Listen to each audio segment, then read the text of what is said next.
Olá, pessoal. O Momento Papo de Mãe está no ar. Hoje vamos conversar com a blogueira Mariana Belém, mãe da Laura, de 5 anos, e da Júlia, de 1 aninho. E também participa do papo a ginecologista Carolina Ambrogini.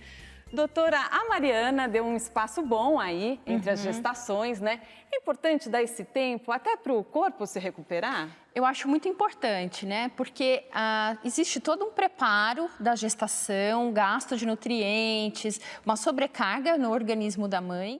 E depois tem a amamentação, em que a mãe precisa estar ali 100% para aquele bebê. Se ela logo engravida de outro, mistura as coisas, né? Além de ser uma sobrecarga a mais para o organismo dela, ela também deixa de ter um tempo importante para aquela criança que ainda é pequena. Olha, e a Mariana, né, no parto da primeira filha, ela passou por uma cesariana, não foi isso? Já no parto da segunda, ela conseguiu ter um parto normal. Então, conta pra gente, foram experiências muito diferentes? Muito diferentes em tudo, emocionalmente principalmente. Tudo foi diferente, desde o trabalho de parto, foi uma loucura, porque eu engravidei da primeira e o tempo todo eu falei, eu quero parto normal, quero parto... Não por nada, eu sou do time que a mulher tem que saber o que... A mulher tem que ser respeitada pela escolha dela. Se ela fala desde o início, eu quero ter cesárea porque eu não estou preparada para um... É o corpo dela, sabe? Ninguém tem que saber mais do que ela está sentindo e, de repente, ela não quer transformar aquele momento mágico num momento, sei lá, traumático, não sei. Mas eu sempre quis o normal. Minha mãe me tirou de dentro, então eu achava aquilo o máximo. E aí, só que ela veio no Réveillon. E aí, quando chegou 31 de madrugada, eu acho que, não sei, o médico meio que, não, pera, não sei. Bom, vamos ver qual equipe a gente chama, se é normal ou se de cesárea. Eu falei, tem 2 equipes? Aí eu fiquei lá e ele falou, olha, vamos fazer logo antes que ela entre em sofrimento. Só que minha bolsa tinha rompido meia-noite e 40, ela nasceu 2h30. Então, quer dizer, eu nem entrei em trabalho de parto. Hoje, depois da segunda, é que eu sei o que é um trabalho de parto, que eu fiquei 8 horas para parir. Então, assim, e no caso dela, estourou a bolsa meia-noite e 40, eu fui para o hospital, aconteceu isso. E foi assim, acho que tudo foi um pouco frio. Aquela luz cirúrgica, aquele negócio... Aí a moça falou assim, olha o bumbum, eu achei que era o meu, porque minha perna estava aqui. Aí, de repente, eu falei, nossa, a Laura nasceu. Eu não tive tempo de entender o que estava acontecendo. De repente, estava lá, meu marido descreve como uma máquina de refrigerante. É importante a grávida já conversar com o seu médico sobre isso durante a gestação, Sim. até para não ser pega de surpresa, como a Mariana? Hoje em dia, a gente faz como se fosse um plano de parto. Né, em que a mulher ela escolhe se ela quer parto normal, se ela quer cesárea, se ela quer o parto normal natural, sem anestesia. Então, a gente conversa, né, muito sobre isso e o ideal é que se estabeleça um plano de parto para que o médico tenha consciência da vontade da mulher. E é claro, nem sempre que o que foi planejado dá para ser cumprido, porque é um processo muito dinâmico.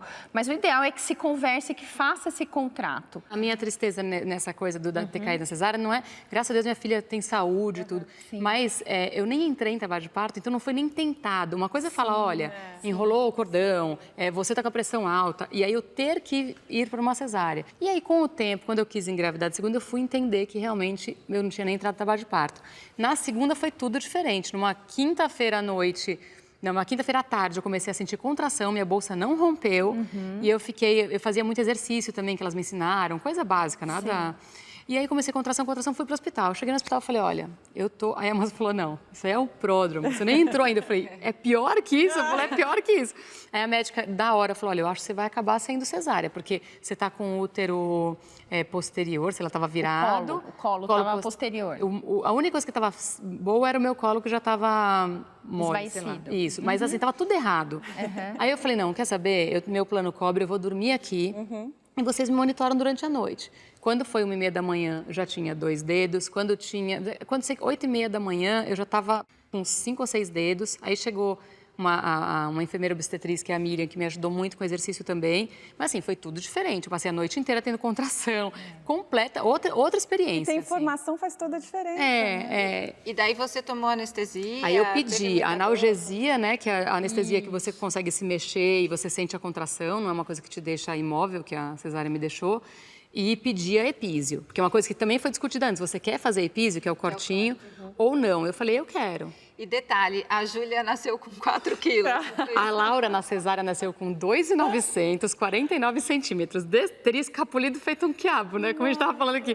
Mas a Júlia falou, essa que é normal? Espera só um pouquinho. O nosso papo com a blogueira Mariana Belém e a ginecologista Carolina Ambrogini continua no próximo bloco. Até já!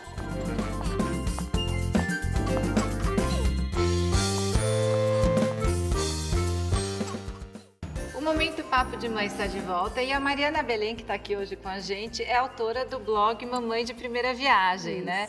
O que você escreve lá no blog? O blog já está no ar desde 2012, é isso? 2011, na verdade, como é que ele começou? Eu, antes de ter a Laura, eu perdi um bebê. E aí, eu fiquei muito sozinha, me senti muito sozinha. Eu olhava, parecia que todo mundo estava grávido, todo mundo tinha bebê, menos eu. Eu falava, o que está acontecendo comigo, Você né? sofreu um aborto natural em que semana? Natural, nona semana, e eu descobri no ultrassom, não é que eu tive sangramento, nada. Então, eu fui lá, aquela coisa, vou ver o coração hoje.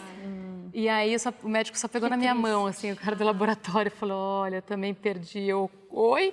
Então, aquele saquinho ali já deveria ser um feto. Nossa, é horrível, assim. É muito triste. Mas depois você descobre que muitas mulheres, principalmente na primeira gestação, passam por isso, né, doutora? É mais comum do que a gente imagina esse aborto natural no comecinho. A taxa de abortamento por gestação gira em torno de 10% a 20%. Então, é uma taxa relativamente alta. E a gente vê que depois dá certo, né? Foi justamente isso. Aí, quando eu tinha perdido o irmão, tudo no mesmo ano, eu falei, agora eu não quero mais pessoas olhando com piedade para mim, então eu não vou falar da minha perda, eu vou ficar quieta.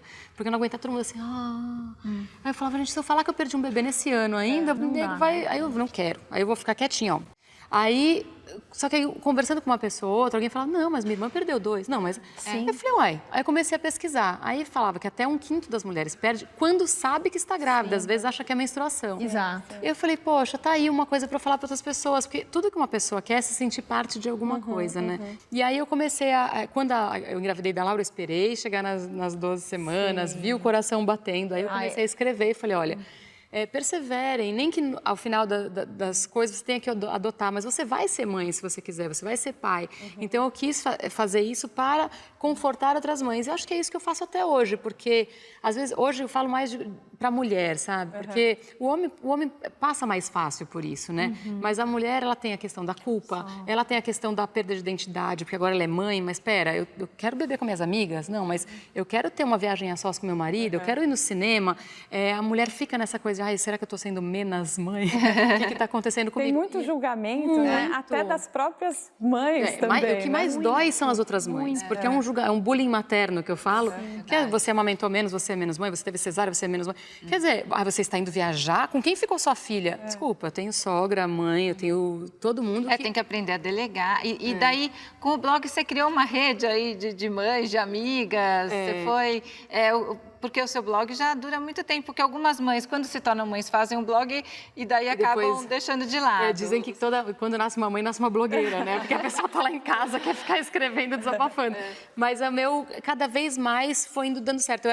Eu cantava e tinha o blog. Aí, eu fui fazer um coaching e tal, comecei a entender nesse coaching que eu amo a música, mas eu não amava a carreira. Aquela coisa de não poder ser a mãe de porta de escola, de não poder levar na natação, aquilo era o que eu queria viver. E aí, quando eu botei a música no lugar certo, o blog deslanchou. E é importante também, né, doutora, o que a Mariana falou dela, ter um tempo para ela. Quer dizer, não são só as filhas, né? Você tem que se dedicar também, se cuidar, ter um tempo para você. Isso é muito importante. Eu acho interessante, assim, porque antigamente as mulheres eram mães, né? E elas tinham aquela rede de apoio das irmãs, porque eram só mães. Depois que a mulher saiu para o mercado de trabalho, ela parece que ficou muito sozinha na maternidade. Né? A maternidade ficou mais pesada, porque ela tem uma sobrecarga a mais, porque ela quer trabalhar também. Então, eu acho que o blog veio para juntar, para unir, para a gente conversar de novo com outras mães. Então, eu acho que é um fenômeno muito interessante e muito legal, né? Eu acho que é legal você saber que você está abraçando outra mãe. Porque às vezes você fala assim, nossa, eu estou muito cansada, eu amo minhas filhas, mas eu estou cansada. Não tem a ver com as filhas, eu não amo menos elas, eu estou hoje cansada. E outra mãe fala, ufa, ainda bem que alguém falou isso.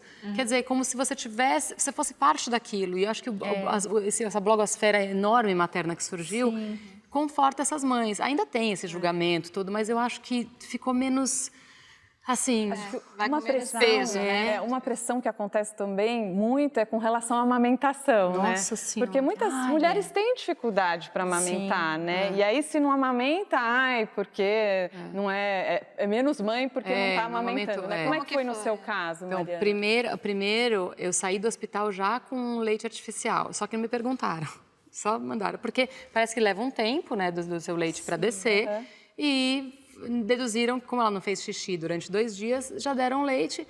Quando eu cheguei em casa, eu já vim com essa instrução de peito mais leite. Então, minha filha, com 3 meses e meio, largou a mamadeira, né? Largou o peito, porque a mamadeira é muito mais fácil.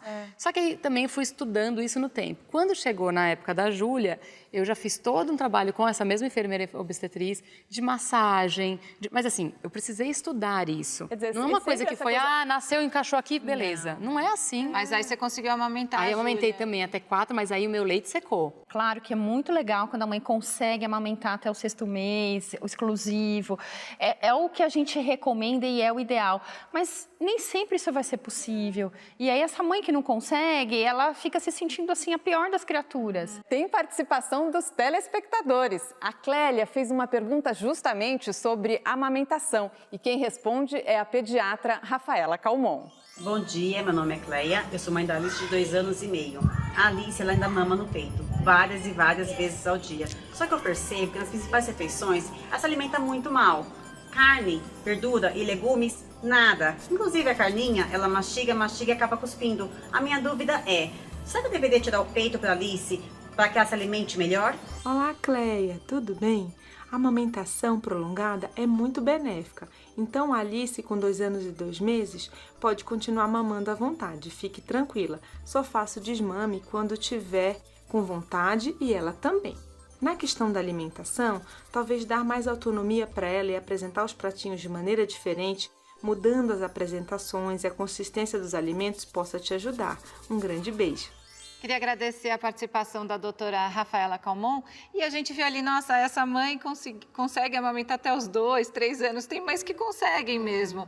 Cada realidade é uma, né? Eu, desde o início, falava, vou aumentar até 1 ano, não sei o quê. E a natureza não me proporcionou essa dádiva. Mas é engraçado, porque quanto mais tempo, eu acho que também fica uma dificuldade da mãe, né? De tirar depois. De desapegar desse momento, né? É.